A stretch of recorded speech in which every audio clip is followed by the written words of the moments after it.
Hi, welcome to a video of my flea market finds for Saturday, May 18th and Sunday, May 19th, 2024. First purchase was a very mundane, ordinary one.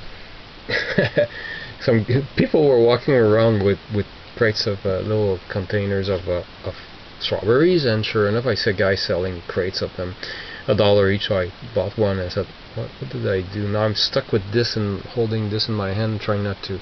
Sometimes there's some liquid coming out of it, so I had to turn back and drop it in my car and back in. Didn't want to soil my bag. Anyway, it was only 63 cents cheaper than the special that day, so I don't know why I had to buy them right away. Anyway, getting to the regular stuff. Some guy had 2-3 full boxes of, I don't know, leftover inventory from a store. And I checked out all the adapters and stuff, and I decided to get spare things I did not necessarily need right away.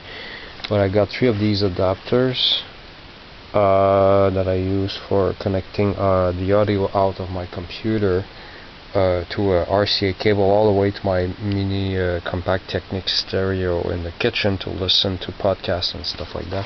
Sometimes they were out, so I said might as well, because it was $2 each. I got 6 items for $10, so that's I forgot to calculate how much that would be anyway. And so I got 3 of those.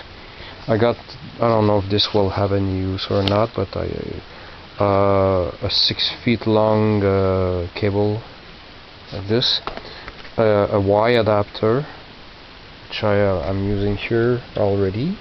The audio out of my audio card of my computer. This could wear out eventually, so I bought one. And I have in this box there were 3 things with this long cable. How many feet? 8. What? 18 feet. I didn't realize there was such a long cable. Perfect. This adapter here from 1/8 to 1/4. And another Y adapter. So got all this for $10. Thought it was a great deal. Then some guy had some, I don't know why these guys get their stuff. I hope it's not stolen stuff, but sometimes sellers have items from grocery stores or pharmacy stuff or leftover stuff. I don't know. But this guy had like 5 tubes of 100 milliliters of Crest toothpaste. So I felt like their boxes were a little bit smashed. So I said, there were 5 of them, so I'll try to get all 5 for $4, probably $1 each. I asked how much. He said $2. Okay, pass. They're $1.49 at Super C. What the hell? But then I point to these things, like I wonder how much he wants for those. So he had 2 of these Q-tips. There's no expiration date on that. That's what's great about Q-tips. You can hoard them and you're good for a long time. 625 per pack. How much? $2. Oh, what an idiot. In my head. So perfect. So I got these two for $4. That's about 1/3 of what they cost at the store. So that's pretty cool. And much later in that morning, because I was there from 7:38 to 9:25, I think it was past 9 by then, and I found this. I said, "Ooh, that's mine." Person didn't have many. I think it was the only plush that seller had. So sometimes the seller has tons and tons of plushes, nothing good for me, and then poof. I said, oh, this is mine. How much? $5. Okay, that was my ceiling price. So that's of course Alex from Madagascar, and doesn't have much of a square hairdo, but the expression is dead on. Label is still on him. Madagascar, DreamWorks. Anyway, you get. So that was for Saturday. Not much. Decided not to make a video right away because that wasn't much.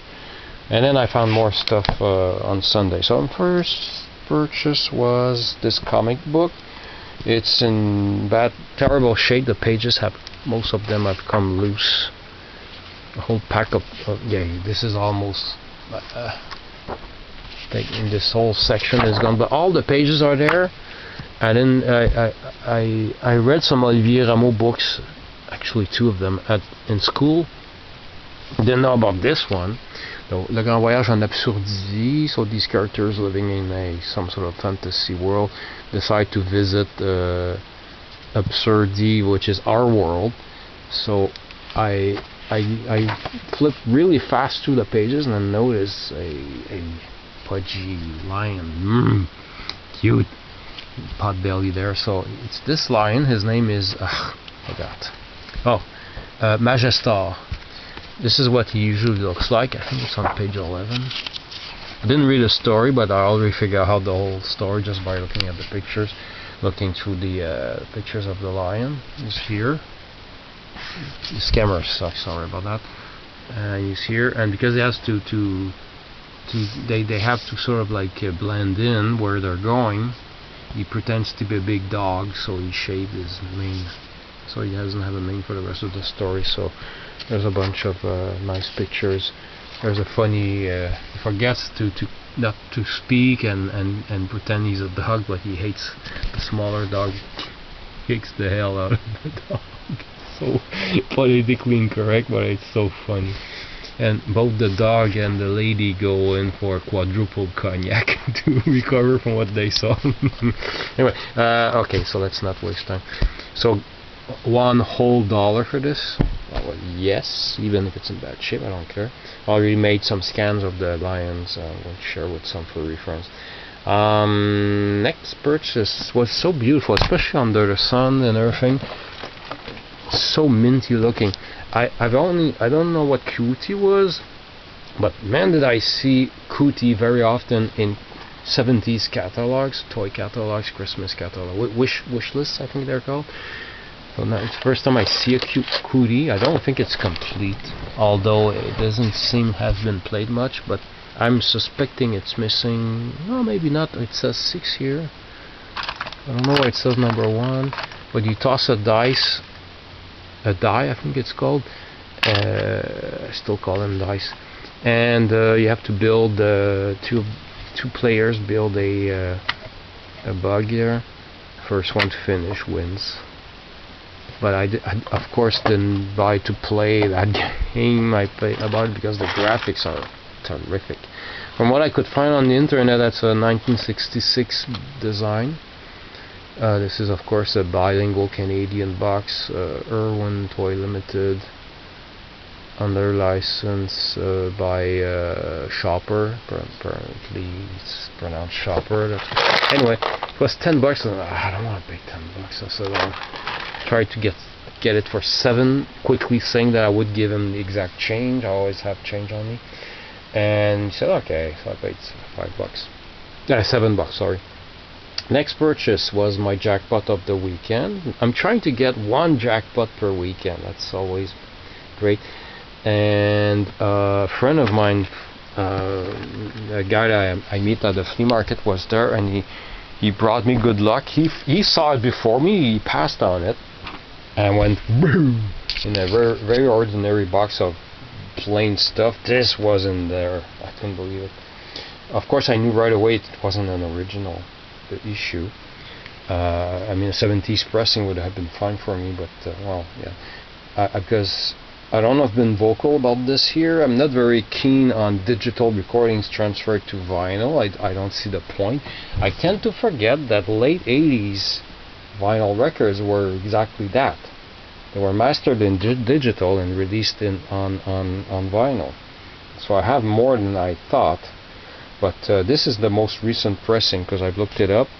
It's a green vinyl. Well, obviously you see it. Released by Concord Music Group in California, Beverly Hills, California. Here, code bar. I've looked it up on Discogs. This copy, well, this edition was released on. It's upside down. 9th of October 2012. So that's probably the most recent vinyl record I own. Yeah, in terms of when it was pressed. I played a few seconds of it. It's perfect. So guess how much this was? $4. I didn't even haggle at all. So yes, nothing else in the box was worth $4. I got the only record. Oh, I was so happy. Even though it's like from, apparently it's the 1988 mastering, the year they released it on CD, according to what I saw on Discogs, I think. So I have the matching CD. I have two other different editions of this on CD. Anyway, so I'm really glad I needed this on vinyl. Even a digital to vinyl transfer will do for $4. I can't complain. Then I got it's a little bit pricey for what it is, but it's on my need list. Not anymore, obviously. Doobie Brothers, Minute by Minute, because it has one of my all-time favorite 70s ballads, What a Fool Believes. Just a matter of hearing it on the radio at a certain period of my life. Late 70s, we used to, my dad had his Chevy Nova 77. We used to drive to Carrefour Laval to our groceries at Steinberg Beaucoup, and I don't know, for a certain number of weeks, whatever. The song What a Fool Believes always played on the radio on our way back from the grocery store. So I don't know, every time I hear that song, I see myself in the car when we drive back at Thursday night. We used to do groceries anyway, you see the point. Some songs have snapshots of memories.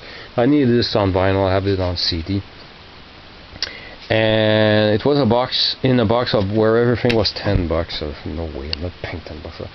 Much later, I came back with my friend who looked through the stuff, and I was explaining, yeah, that's the guy I told you, and you see there's the Doobie Brothers, but I'm not paying $10 for that. Then I just offer him, and then he tells me, offer him $5. He won't want it. Then I offer him $5. I explained to him it's Doobie Brothers, it's not worth $10. So, sure. It was very nice. What a nice man. More about that nice man later.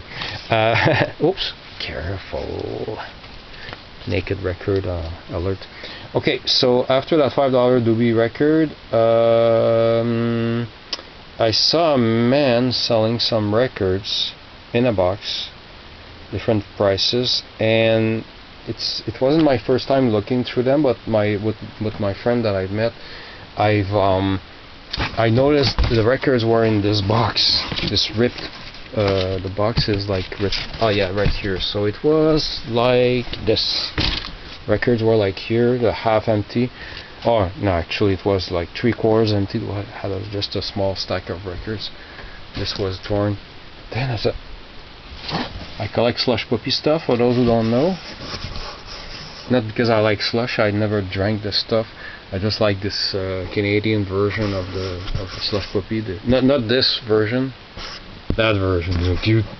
I stupidly, obsessive compulsively purchase and collect everything I can find with this dog on it. Slush puppy. So it's a box that had 300 cups, 300 lids, and 300 straws in it from Gatineau, Quebec. And I really need that box, but I've asked him if I could have it, if he had another box. He said no. So I kept walking around trying to find a box that could fit what he had left of records.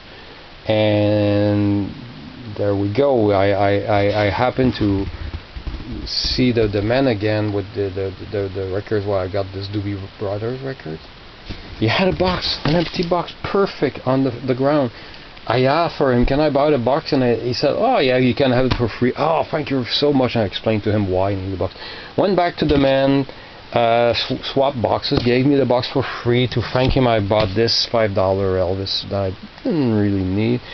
But what's cool about this, it's in mono, although it's not the original pressing, because the original pressing doesn't have any lettering here, and the letters are blue. Looks much better too. But this is a mono pressing. This actually has some scuffs, no deep scratches, and it plays much better than it looks. So actually, yeah, and today's market, $5 is still reasonable. Did I need it? But it's, yeah, it was. I'm glad I got this. So, and what's left after that? $5 for the slush pup, the Elvis. $5. Oh yeah, because I got my axe stolen in front of my house. just after I cut off a dead branch from my lilac tree that had fallen. I just going back in the backyard to do something, coming back, and my neighbors from treehouse away saw like some punk kids stealing my axe. So I got this. I already got a spare axe that day, or not that day, but that week. But I saw this other axe. There's no brand on it. It's heavy, and I got it for $15. Three tables further away, see the exact same style, a little bit bigger. It was only $12, and I said, oh, who cares? I got a good axe. So yeah. So that was my weekend, and thanks for watching. Huh?